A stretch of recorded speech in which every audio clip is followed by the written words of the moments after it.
Assalamualaikum warahmatullahi wabarakatuh. Pemirsa, informasi mengenai Kabupaten Kota Waringin Timur dan sekitarnya telah kami rangkum untuk Anda dalam Jurnal Kotim. Bersama saya Fibi Srayuwanita, berikut informasi selengkapnya.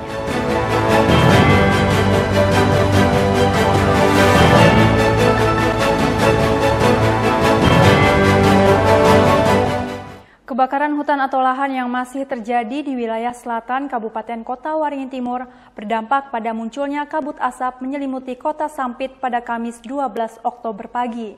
Akibat terbawa angin, kualitas udara juga dinyatakan tidak sehat. Upaya penanggulangan kebakaran hutan atau lahan di Desa Ujung Pandaran dan Lampuyang, Kecamatan Teluk Sampit, Kabupaten Kota Waringin Timur masih terus dilakukan. Petugas kewalahan dalam memadamkan kebakaran hutan dan lahan karena sangat luas.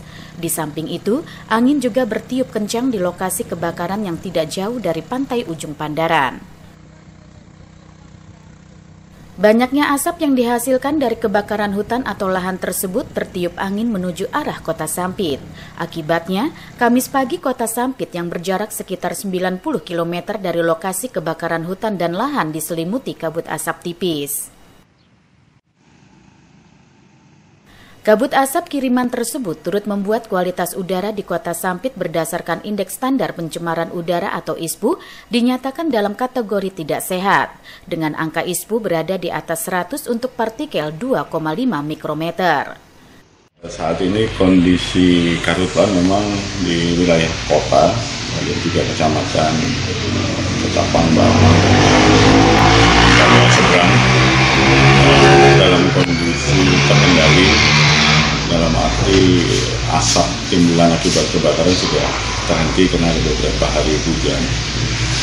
Tetapi sesuai dengan perakiraan BMKG, memang hujan ini masih belum menyentuh wilayah selatan Kabupaten Kota Waringin Timur, yaitu di Kecamatan Pulau Panau dan Kecamatan Teluk Sampit. Walaupun masih tidak sehat, tetapi sudah mulai membaiklah. Sementara itu, berdasarkan pantauan Badan Meteorologi, Klimatologi, dan Geofisika atau BMKG Sampit, pada Rabu 11 Oktober kemarin, terdapat 83 titik panas tersebar di Kota Waringin Timur. Titik panas terbanyak berada di Kecamatan Teluk Sampit dengan jumlah 51 titik panas. Mashud Badarudin, Hayat TV. Peristiwa konflik lahan di Desa Bangkal kembali memasuki babak baru. Sebanyak 5 selongsong peluru ditemukan di sekitar lokasi saat aparat menembakkan gas air mata hingga berujung tewasnya satu warga Desa Bangkal, Kecamatan Seruyan, Kalimantan Tengah. Depan kejadian kemarin. Penemuan sebanyak 5 selongsong peluru tersebut saat warga Desa Bangkal bersama tim dari Ormas Tariu Borneo Bangkule Rajaking atau TBBR melakukan investigasi Senin 9 Oktober 2023 di sekitar lokasi saat aparat tengah bersiaga hingga menembakkan gas air mata. Pada saat itu kami temukan pelongsong gas air mata. Ditemukannya 5 selongsong peluru tersebut dibenarkan Saryanto saat dikonfirmasi pada Selasa malam kemarin. Dia menduga tewasnya warga atas nama Gizik memang akibat tembakan menggunakan peluru tajam oleh aparat.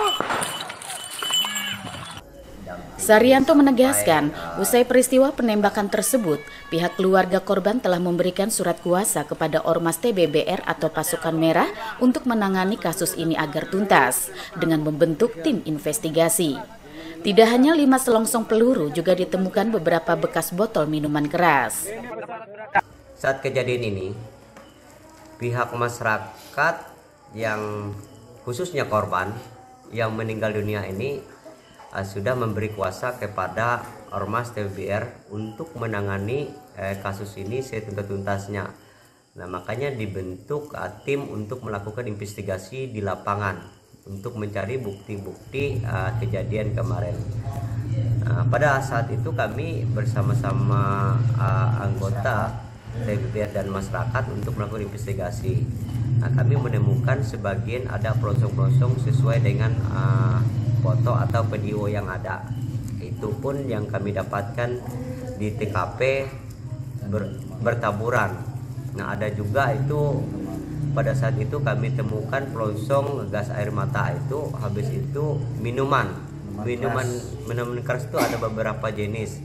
Itu kami temukan di arah pihak aparat yang di sebelah jalan. Itu ada minuman beberapa jenis. Anggur merah, anggur putih. Nah, terkait tragedi tewasnya warga pada Sabtu lalu, Saryanto kembali berharap agar peristiwa ini diusut tuntas sehingga kejadian tersebut tidak terulang lagi di masa mendatang. Sementara itu, saat dikonfirmasi melalui telepon pada Rabu pukul 13.43 waktu Indonesia Barat, guna mengetahui apakah itu peluru karet, peluru hampa, atau mungkin peluru tajam, dan pertanyaan lainnya, Kabid Humas Polda Kalimantan Tengah, Kombes Pol Erlan Munaji tidak merespon.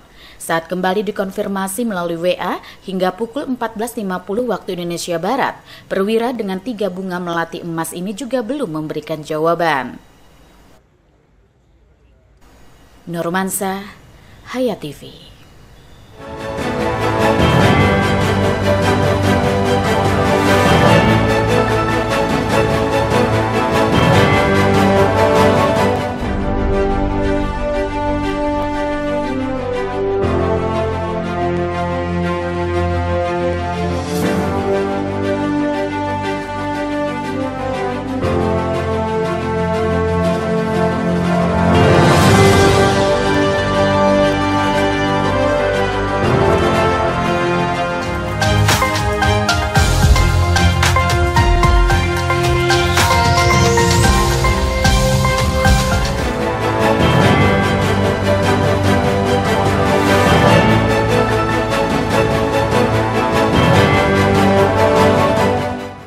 Kapolda Kalimantan Tengah Irjen Pol Nanang Afianto menegaskan, investigasi kasus penembakan di Desa Bangkal akan disampaikan secara transparan dan terang benderang.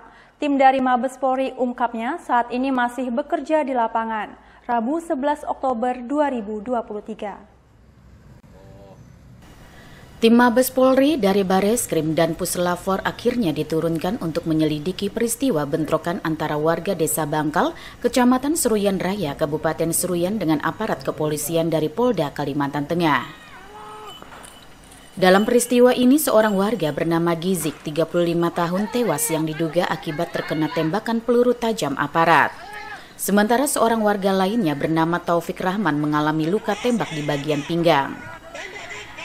Peristiwa yang terjadi pada hari Sabtu 7 Oktober 2023 ini sebenarnya merupakan bentrokan lanjutan, di mana sebelumnya sudah pernah 2 kali kejadian bentrok di tempat yang sama, yaitu di areal perkebunan sawit milik PT Hamparan Mas Sawit Bangun Persada atau PT HMBP. Kapolda Kalimantan Tengah Irjen Pol Nanang Afianto mengatakan, ia atas nama pribadi dan institusi menyampaikan permohonan maaf dan turut berbela-sungkawa kepada keluarga korban. Ia menegaskan pihaknya sangat serius menangani kejadian ini seraya berjanji akan mengusut tuntas dan bekerja secara terang benderang. Dalam pengungkapan kasus dugaan penembakan ini akan dilakukan secara ilmiah dengan melibatkan tim dari Bareskrim dan Puslapfor Mabes Polri serta Dipropam Polda Kalimantan Tengah. Dan kemudian untuk menyikapi permasalahan yang ada sekarang yang sudah terjadi, tentunya sudah ada tim investigasi yang sekarang ini sedang berjalan. Dari sini ada Pak Puslapfor yang dari Jakarta sudah datang beserta tim. Kemudian dari tim pengawas internal, dari Irbasum, dari Dipropam dan Bareskrim yang turut untuk membackup dari mulai olah TKP, kemudian prarekonstruksi dan kemudian melaksanakan kegiatan-kegiatan investigasi yang terkait dengan kondisi yang ada di sana. Sehingga ini tentunya kita akan memberikan informasi setelah semuanya lengkap. Kami transparan, kami bertanggung jawab dan akan memberikan informasi yang sebenarnya. Sekali lagi saya katakan yang sebenarnya. Atas kejadian ini, pihak keluarga korban menuntut agar kasus dugaan penembakan diusut tuntas, serta menuntut tanggung jawab PT HMBP yang dianggap sebagai penyebab utama kejadian ini akibat mereka ingkar janji dengan warga Desa Bangkal. Jadi sampai dengan saat ini, karena ini masih berproses, ya kami pihak keluarga tetap menunggu hasil dari investigasi dari pihak Polres, Polda ataupun Mabes Polri yang sudah dengan serius turun ke TKP untuk benar-benar mencari fakta apa sebenarnya yang terjadi di sana. Jadi kami dari pihak keluarga menuntut juga kepada pihak perusahaan sampai saat ini juga kami tunggu untuk ikut bertanggung jawab karena ini adalah sebab akibat, ya, artinya dari dulu sampai sekarang tuntutan tidak pernah dikabulkan dan juga pemerintah daerah ataupun provinsi juga harus menjadi perhatian khusus. Sengketa lahan yang terjadi di Kabupaten Seruyan ini setidaknya membuka tabir di balik kehadiran investor perkebunan sawit. Sebab lahan sengketa yang dipersoalkan warga Desa Bangkal seluas 1.175 hektar tersebut diduga berada di luar hak guna usaha atau HGU perusahaan. Nurmansa, Hayat TV. Demikian pemirsa informasi dari Kota Waringin Barat tadi sekaligus menutup jumpa kita pada kali ini. Saya Fibi Srayu Anita mewakili jajaran yang bertugas. Mohon undur diri dari hadapan Anda. Terima kasih dan sampai jumpa. Wassalamualaikum warahmatullahi wabarakatuh.